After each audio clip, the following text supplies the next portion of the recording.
भारत माता की, भारत माता की, छत्रपती शिवाजी महाराज की, धर्मवीर छत्रपती संभाजी महाराज की, भारतरत्न डॉक्टर बाबासाहेब आंबेडकरांचा, हिंदवी स्वराज्याचे सरसंस्थापक छत्रपती शिवरायांना मानाचा मुजरा करतो। भारतीय राज्यघटनेचे शिल्पकार भारतरत्न डॉक्टर बाबासाहेब आंबेडकर यांना मानवंदना अर्पित करतो। महानुभाव पंथाच्या या काशीमध्ये जिथे चक्रपाणी प्रभूंची जन्मभूमी आहे, त्यांच्याही परमपवित्र अशा स्मृतींचा आशीर्वाद घेतो। आणि आज फलटणमध्ये या सभेच्या निमित्ताने मंचावर उपस्थित असलेले राज्याचे ग्रामविकास मंत्री, या सातारा जिल्ह्याचे सुपुत्र जयकुमार गोरेजी, ज्यांनी खऱ्या अर्थानं विकास काय असतो हे फलटणला दाखवून दिलं, ते आपले माजी खासदार आणि लाडके नेते रणजितसिंह नाईक निंबाळकर, आपले लोकप्रिय आणि कार्यक्षम आमदार सचिनदादा पाटील, रामभाऊ सातपुते, धैर्यशीलदादा कदम, प्रल्हादजी साळुंके, दिलीपसिंह भोसले, शिवरूपराजे खर्डेकर, ॲडव्होकेट नरसिंग निकम, बाळासाहेब सोळसकर, जिजामालाताई नाईक निंबाळकर, मनीषाताई नाईक निंबाळकर, प्रतिभाताई शिंदे, डी के अण्णा पवार, सुशांत निंबाळकर, चेतनसिंह केदार, विश्वासराव भोसले, संजय पाटील, संजय कापसे, सचिन रणवरे, विलास नलवडे, बजरंग गावडे, सुदामप्पा मांढरे, दिलीप नेवसे, रामभाऊ ठेकळे, त्याचप्रमाणे नगराध्यक्ष पदाकरता आपले अतिशय अनुभवी आणि ज्यांनी नगरपालिकेमध्ये अतिशय ठामपणे भूमिका घेऊन सातत्याने आपली बाजू मांडली असे शमशेरसिंह हिंदूराव नाईक निंबाळकर आणि त्यांच्यासोबत या ठिकाणी आपले सर्व नगरसेवक पदाचे उमेदवार आणि उपस्थित फलटणमधील सर्व माता भगिनी आणि बंधूंनो, आज खरं म्हणजे मला अतिशय आनंद आहे की आपल्या सर्वांचं दर्शन घेण्याकरता पुन्हा एकदा येण्याची संधी मला मिळाली। पहिल्यांदा निवडणूक 2 तारखेला होती, त्यावेळेस मला रणजितदादांनी निमंत्रित केलं होतं। मी रणजितदादांना सांगितलं, दादा इतकी मोठी सभा नुकतीच तुम्ही घेतली आहे आणि आता माझी येण्याची आवश्यकता नाही, जनता तुमच्या पाठीशी आहे, तुम्ही निवडून येणार आहात, त्यामुळे आता मला दुसरीकडे प्रचार करू द्या।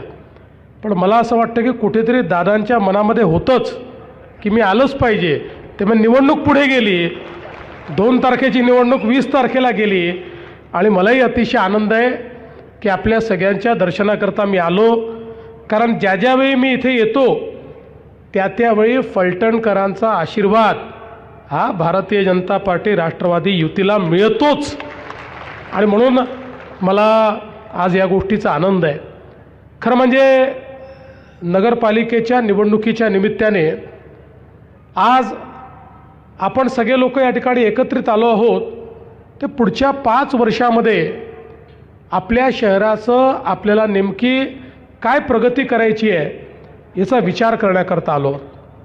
आपण जर बघितलं तर आपल्या देशामध्ये जवळपास स्वातंत्र्यानंतर 7 दशकं सातत्याने एक विचार होता, तो विचार काही चुकीचा नव्हता, पण विचार असा होता की भारत हा गावांमध्ये राहतो, गावांचा विकास म्हणजे देशाचा विकास, आणि म्हणून राज्यकर्ते गावांच्या संदर्भात तर विचार करायचे, पण त्याचवेळी शहरांचा मात्र राज्यकर्त्यांना विसर पडत गेला।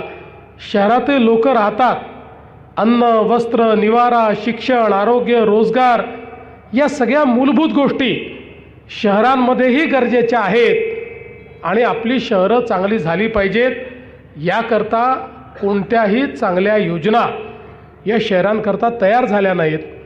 परिणाम असा झाला की आपली शहरं बकाल होत गेली. आता बघा, आपण कितीही गावांमध्ये विकासाचा प्रयत्न केला तरी देखील लोक शहरांकडे आले, शहरं वाढायला लागली, शहरं मोठी झाली, शहरांची लोकसंख्या वाढली. गावाकडनं आलेली मंडळी शहरामध्ये आल्यानंतर त्यांना राहायला जागा नव्हती. मग काही अतिक्रमणं झाले, काही झोपडपट्ट्या तयार झाल्या, गरीब लोक बिचारे जिथे जागा मिळेल तिथे राहू लागले. आणि मग लोकसंख्या वाढल्यामुळे पिण्याच्या पाण्याचा प्रश्न निर्माण झाला, सांडपाण्याचा प्रश्न निर्माण झाला. आज आपण पाहतोय की शहरांमध्ये अशी परिस्थिती अनेक ठिकाणी आपल्याला पाहायला मिळते की लोकसंख्या वाढली आहे म्हणून 4 दिवसातनं एकदा पाणी येतं, 2 दिवसातनं एकदा पाणी येतं. शहरांमध्ये अनेक ठिकाणी आपल्याला कचऱ्याचे ढीग पाहायला मिळतात. अनेक ठिकाणी त्या ठिकाणी जे काही सांडपाणी आहे, घाण पाणी आहे, हे नाल्यातनं वाहताना आपल्या त्या ठिकाणी पाहायला मिळतं.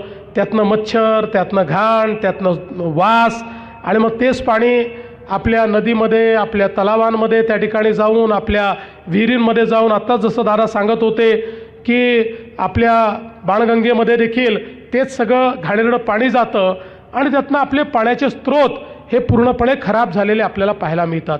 आणि म्हणून दुर्दैवाने आपल्या देशामध्ये या सगळ्या गोष्टीचा विचार, आणि आपल्या राज्यामध्ये जे राज्यकर्ते होते त्यांनी या गोष्टीचा फारसा विचार केला नाही.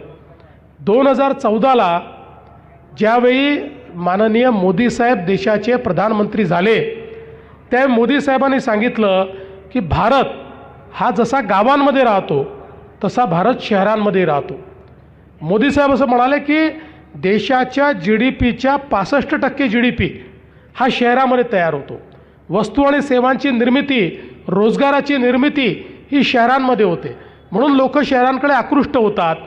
आणि आपण जर शहरं चांगली केली, शहरामध्ये राहणारा गरीब, शहरामध्ये राहणारा मध्यमवर्गीय यांना जर व्यवस्थित अशा प्रकारची व्यवस्था आपण उभी केली, आपली शहरंही चांगली होतील आणि त्याच्यामधल्या रोजगाराच्या संधी देखील वाढतील.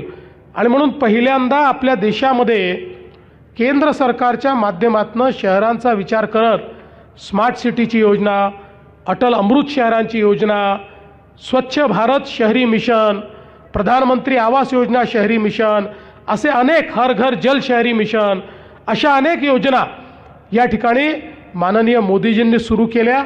आणि त्याकरता जवळपास लाखो कोटी रुपये हे मोदीजींनी देणं चालू केलं.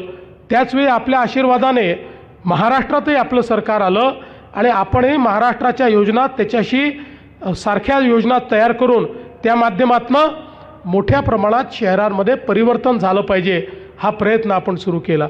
आणि म्हणूनच आज आपण खरं म्हणजे आपली शहरं चांगली कशी झाली पाहिजे या दृष्टीनं काम करतो आहे.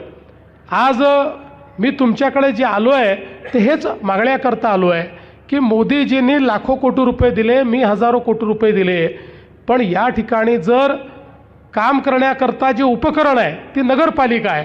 त्या नगरपालिकेमध्ये आपला जर त्या ठिकाणी नगराध्यक्ष नसला तर दिलेल्या पैशाचं काय होईल हे आपल्या सगळ्यांना माहिती आहे. तुमच्याकरता दिलेला पैसा, तुमच्या शहराच्या परिवर्तनाकरता दिलेला पैसा हा तुमच्यापर्यंत कधीच पोचणार नाही, शहराचं कधीच परिवर्तन होणार नाही. आणि म्हणून मोदीजींनी आणि आम्ही दिलेला पैसा योग्य प्रकारे शेवटच्या माणसापर्यंत पोचवायचा असेल तर नगराध्यक्षासहित संपूर्ण नगरपालिका ही भाजप राष्ट्रवादी युतीच्या हातामध्ये देणं हे अत्यंत क्रमप्राप्त आहे. आज आपण बघा, मोदीजींनी प्रधानमंत्री आवास योजना दिली आणि आवास योजनेच्या अंतर्गत मोदीजींनी सांगितलं प्रत्येक गरीबाला घर मिळालं पाहिजे. झोपडपट्टीत राहतोय, कच्च्या घरात राहतोय, त्याला घर तुम्ही द्या. आमच्या लक्षात आलं की घरांकरता तर पैसा आहे पण तो उपयोगात येत नाही, कारण लोक अतिक्रमण करून बसले आहेत. जागेची मालकी त्यांच्याकडे नाही आहे. जागेची मालकी नाही म्हणून त्यांना योजनेचा लाभ मिळत नाही. 2 महिन्यापूर्वी आपल्या सरकारने निर्णय घेऊन शहरामध्ये जेवढी रहिवासी अतिक्रमणं आहेत ती सगळी मंजूर करून त्या गरिबांना मालकी हक्काचा पट्टा देण्याचा निर्णय केला. आणि मालकी हक्काचा नुसता पट्टा देऊन आपण थांबणार नाही तर त्यात जे कच्च्या घरात राहत आहेत त्यांना पक्कं घर बांधण्याकरता देखील त्या ठिकाणी महाराष्ट्र सरकार, केंद्र सरकार प्रधानमंत्री आवास योजनेच्या अंतर्गत निधी देईल आणि त्यातनं मोठ्या प्रमाणात आपल्याला हे परिवर्तन घडवता येईल. आज बघा, आपण पाहतोय की घनकचऱ्याचं व्यवस्थापन एक अत्यंत महत्त्वाचा मुद्दा झाला आहे. पूर्वीच्या काळामध्ये कचऱ्याला आपण कचरा समजायचो, पण आता जमाना बदलला आहे. आता मोदीजींनी आपल्याला सांगितलं की कचरा म्हणजे आपल्यावरचं बोजा नाही आहे. मोदीजींनी सांगितलं nothing is waste, everything is wealth. ही वेस्ट नाही आहे, ही वेल्थ आहे. आता घनकचऱ्यावर आपण प्रक्रिया करतो. घनकचरा हा एकत्रित करून त्याच्यावर प्रक्रिया करून आता त्या कचऱ्यापासनं कोळशासारखे पेलेट्स तयार होतात. त्या कचऱ्यापासनं त्या ठिकाणी खत तयार होतं. आपण तर मी मुख्यमंत्री असताना आता महाराष्ट्रामध्ये नगरपालिकांच्या कचऱ्यापासून तयार होणाऱ्या खतांचा एक ब्रँड तयार केलेला आहे की जो ब्रँड त्या खतांना शेतकऱ्यांना त्या ठिकाणी आपण ती खतं देतो. एवढंच नाही तर आता त्याच्या पलीकडे आपण पोहोचलो. हा जो काही कचरा आहे या कचऱ्यापासनं आपण गॅस तयार करतो ज्याच्यावर गाड्या चालू शकतात. या कचऱ्यापासनं आता इलेक्ट्रिसिटी आपण तयार करतो. आणि म्हणून मोदीजींनी आता आपल्याला इतक्या मोठ्या प्रमाणात निधी दिला. सगळी शहरं ही कचरामुक्त झाली पाहिजे आणि कचरामुक्त होत असताना त्याचं डंपिंग न करता कचऱ्यावर प्रक्रिया करून शहरं उत्तम कशी करता येतील. प्रत्येक शहरामध्ये भुयारी गटाराची योजना ही तयार करून कुठेही नाल्यातनं पाणी जाणार नाही आणि जे काही गटाराचं पाणी हे आपण त्या ठिकाणी जमा करू ते पाणी देखील त्याच्यावर प्रक्रिया झाली पाहिजे. आपल्याला माहिती आहे की या गटारीच्या पाण्यावर प्रक्रिया करून त्यातली जी विष्ठा आहे ती आपण बाजूला काढतो. त्यातनं ऑर्गॅनिक मॅन्युअर खत सगळं आपण तयार करतो आणि आपल्या नाल्यांमध्ये, नदीमध्ये, तलावामध्ये शुद्ध पाणीच गेलं पाहिजे, ट्रीटेड वॉटरच गेलं पाहिजे. आज मला सांगताना आनंद वाटतो की आपण जर महाराष्ट्राचा विचार केला, महाराष्ट्राचं नागरीकरण किती आहे? महाराष्ट्रामध्ये 6.5 कोटी लोक हे 40,000 गावांमध्ये राहतात आणि तेवढेच 6.5 कोटी लोक फलटणसारख्या 400 शहरांमध्ये राहतात. या 400 शहरांचा चेहरा मोहरा जर आपण बदलला तर आपण 6.5 कोटी लोकांच्या जीवनामध्ये एक गुणात्मक परिवर्तन आणू शकतो. आणि म्हणून मागच्या काळात आम्ही जे काम चालू केलं, आज जवळपास 200-250 शहरं आपण बदलली, पण अनेक शहरं अजून बदलायची आहेत. खरं तर आपण जर फलटणचा विचार केला तर या ठिकाणी रणजितदादांच्या नेतृत्वामध्ये गेल्या काही वर्षांमध्ये इतक्या मोठ्या प्रमाणात निधी आलेला आहे. मोठ्या प्रमाणात रस्त्यांची कामं आता या ठिकाणी चालू झालेली आहे. या ठिकाणी फलटणकडे येणारे जेवढे मार्ग आहेत ते सगळे रणजितदादांनी माझ्या आणि गडकरी साहेबांच्या मागे लागून त्या ठिकाणी मंजूर करून घेतले. फलटण पंढरपूर पालखी मार्ग 6,000 कोटी रुपये, फलटण बारामती रस्ता 795 कोटी रुपये, फलटण पुसेगाव परत केंद्र सरकारने तो केला, म्हणजे काम चालू केलं. फलटण आदरकी 350 कोटी रुपये, फलटण दहीवडी 4,000 कोटी रुपये, पाडेगाव ते शिंगणापूर 700 कोटी रुपये, आसूगाव ते फलटण ते गिरवी 250 कोटी रुपये आणि फलटणचे अंतर्गत रस्ते 100 कोटी रुपये. मला एक सांगा, फलटणसारख्या शहराकरता एवढा निधी यापूर्वी कोणी कोणाच्या स्वप्नात तरी आला आहे का? जेवढा निधी आज खऱ्या अर्थानं रणजितदादांच्या प्रयत्नातून, आणि हा कागदावरचा नाही आहे, ही सगळी कामं या ठिकाणी आपल्याला दिसत आहेत. वारकरी भवन असेल, प्रशासकीय भवनाचं काम चाललेलं आहे, महसूल भवनाचं काम चाललेलं आहे. या ठिकाणी 2 पोलीस स्टेशन्स उभे राहिले आहेत. आमच्या पोलिसांकरता उत्तम क्वार्टर आपण त्या ठिकाणी उभे केलेले आहेत. अतिरिक्त सत्र न्यायालय सुरू केलेलं आहे. दिवाणी न्यायालयसुद्धा आपण त्या ठिकाणी मंजूर केलं आहे. आत्ताच मला दादांनी येता येता कानात सांगितलं, न्यायालय तर सुरू झाले पण वेगवेगळ्या ठिकाणी आहेत, त्याची आता एक एकत्रित इमारत देखील तुम्ही करून टाका. दादा काही काळजी करू नका, पुढच्या काळामध्ये न्यायालयाची इमारत देखील या ठिकाणी आपण करू. आणि एवढंच नाही तर नाईक बोंबवाडीमध्ये आपण त्या ठिकाणी दादांच्याच प्रयत्नातनं MIDC तयार केली. पण नुसती MIDC तयार करून फायदा होत नाही, त्या ठिकाणी उद्योगही आला पाहिजे. मी तुम्हाला आज सांगत नाही, पण मी मागच्या वेळेस तुम्हाला शब्द देऊन गेलो. त्यानंतर जवळपास 7-8 मोठ्या उद्योजकांची माझी बोलणी चालली आहे आणि मी तुम्हाला दिलेला शब्द आहे दादा, लक्षात ठेवा, त्या ठिकाणी उद्योग आणल्याशिवाय मी शांत बसणार नाही. आपल्या सगळ्या लोकांच्या हाताला जे काम आहे ते मिळालं पाहिजे, या दृष्टीनं निश्चितपणे त्या ठिकाणी उद्योग देखील आणण्याचं काम करू. एक शहर म्हणून ज्या ज्या गोष्टी केल्या पाहिजेत त्या सगळ्या दादांनी या ठिकाणी मंजूर करून घेतल्या.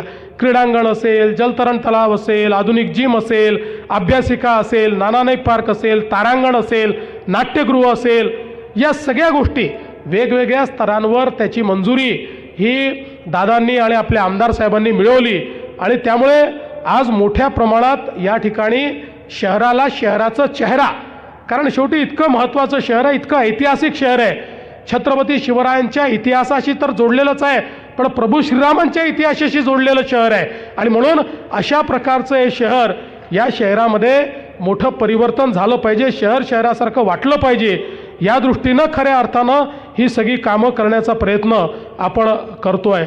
आणि म्हणून मी तुम्हाला एवढीच विनंती करण्याकरता आलो आहे की काय टिप्पणी होते याच्याकडे लक्ष देऊ नका.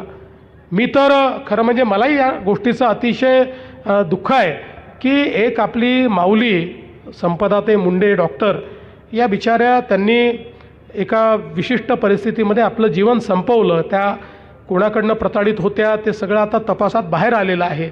पण अशा परिस्थितीचं भांडवलीकरण करायचं, त्याचं राजनीतीकरण करायचं आणि मग त्या आधारावर कोणाला तरी टार्गेट करायचं, या गोष्टी राजकारणात शोभण्यासारख्या गोष्टी नाही आहेत. शेवटी तपास पूर्ण झाला आणि मी अतिशय स्पष्टपणे आपल्या सगळ्यांनी ऐकलं असेल, मी महाराष्ट्राच्या विधानसभेमध्ये तपासाची सगळी माहिती दिली. आज पुन्हा एकदा तुम्हाला सांगतो, रणजित सिंग नाईक निंबाळकर यांचा दुरान्वयानेही याच्याशी कुठलाही संबंध आलेला नाही. यामध्ये जे आरोपी आहेत 100% तपास पूर्ण झाला आहे, सगळे पुरावे, टेक्निकल पुरावे सगळे मिळालेले आहेत. आरोपींना कठोरात कठोर शिक्षा होईल आणि त्या गरीब माऊलीच्या घरच्यांनाही आम्ही मदत करणार आहोत. पण अशा गोष्टीचं त्या ठिकाणी राजनीतीकरण करायचं आणि त्यातनं कुठेतरी कोणाला तरी टार्गेट करायचं, हे आपल्यापैकी कोणालाही शोभत नाही. राजकारण कुठल्या स्तराला आपण न्यायचं याचा विचार आपण केला पाहिजे.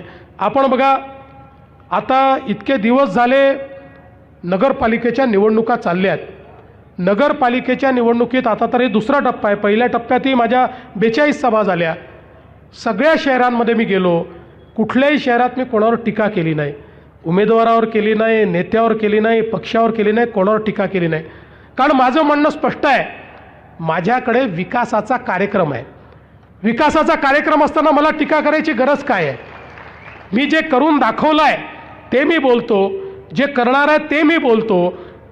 त्यामुळे कुठलीही टीका न करता खऱ्या अर्थानं परिवर्तन घडवण्याकरता या निवडणुकीत मी आलेलो आहे. सकारात्मक मत मागण्याकरता आलो आहे. ते नालायक आहे म्हणून मला मत द्या असं मी म्हणतच नाही. मी चांगला आहे, मी चांगलं करून दाखवणार आहे, माझा नगराध्यक्ष चांगलं करून दाखवणार आहे, याकरता मला मत द्या. त्यामुळे कुठलंही निगेटिव्ह मत मला नको आहे, मला सकारात्मक मत हवं आहे. हे सगळे प्रकल्प जर रणजितदादा सचिनदादांच्या माध्यमातून आम्ही केले असतील, तुमचा विश्वास असेल तर आम्हाला तुमचं मत हवं आहे. तुमचं एक सकारात्मक मत हे निश्चितपणे या शहराला, या साताऱ्यातलं सगळ्यात आधुनिक शहर बनवू शकतं.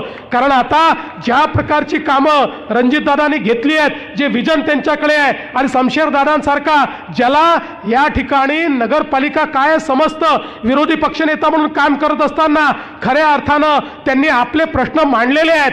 त्यामुळे अतिशय चांगल्या प्रकारचं कॉम्बिनेशन हे या ठिकाणी आपल्याला मिळालेलं आहे. आता ही सगळी बॅकडोर आपल्या हातामध्ये आहे. मी काहीच बोलणार नाही, आपल्याला एवढीच विनंती करणार आहे, 20 तारखेला निवडणुका आहेत, 2 दिवस हातामध्ये आहेत. या 2 दिवसात पुन्हा चिखलफेक होईल, त्याची काही चिंता करू नका. कुठल्याच चिखलाने कमळाला फरक पडत नाही. चिखलामध्ये डौलानं उभं राहतं ते कमळ. त्याच्यामुळे 20 तारखेला तुम्हाला माझी विनंती आहे, सकाळी मतदानाला जा, कुठेही इकडे तिकडे पाहू नका. मतदारच्या आपलं जे वोटिंग मशीन आहे याच्यावर जिथे कमळ आणि घड्याळ दिसेल ती बटन दाबा. कॅन्डिडेट पाहू नका, माणूस पाहू नका, बाई पाहू नका. तुम्हाला माहिती आहे आम्ही जे सांगतो ते करतो.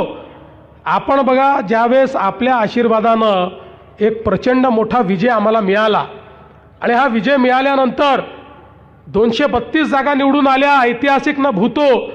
लगेच लोक म्हणायला लागले, आता या भाजपवाल्यांना, महायुतीवाल्यांना इतक्या जागा मिळाल्या, आता हे पहिले लाडकी बहीण योजना बंद करणार. आता 1 वर्ष झालं बहिणींनो, झाली का बंद? जोपर्यंत तुमचा देवा भाऊ आहे तोपर्यंत ही योजना बंद होणार नाही. पण माझं शमशेर दादांना एक विनंती आहे. दादा, तुम्हाला ही जनता निवडून तर देणारच आहे, पण आता माझ्या लाडक्या बहिणींना केवळ लाडकी बहीण ठेवू नका, त्यांना लखपती दिदी करा. आता मोदीजींनी लखपती दिदीचा कार्यक्रम केला आहे आणि गेल्या 1.5 वर्षामध्ये 50 लाख लखपती दिदी महाराष्ट्रात तयार झाल्या आहेत. अजून 50 लाख आता करायचे आहेत. 1 कोटींनी आम्ही थांबणार नाही, त्याच्या पुढे जाणार आहोत. आता दादा तुमच्यावर आहे की या 1 कोटी लखपती दिदीमध्ये माझ्या फलटणच्या किती बहिणींना तुम्ही आणणार, ही जबाबदारी या ठिकाणी तुमच्यावर देऊन जातो. आणि आपल्या सगळ्यांना विनंती करतो, 20 तारखेला तुम्ही कमळाचं आणि घड्याळाचं बटन दाबा. 20 तारखेला आमची काळजी तुम्ही घ्या, पुढचे 5 वर्ष तुमची काळजी घेण्याची हमी मी घेतो. एवढंच बोलून माझे 2 शब्द संपवतो. धन्यवाद. जय हिंद, जय महाराष्ट्र.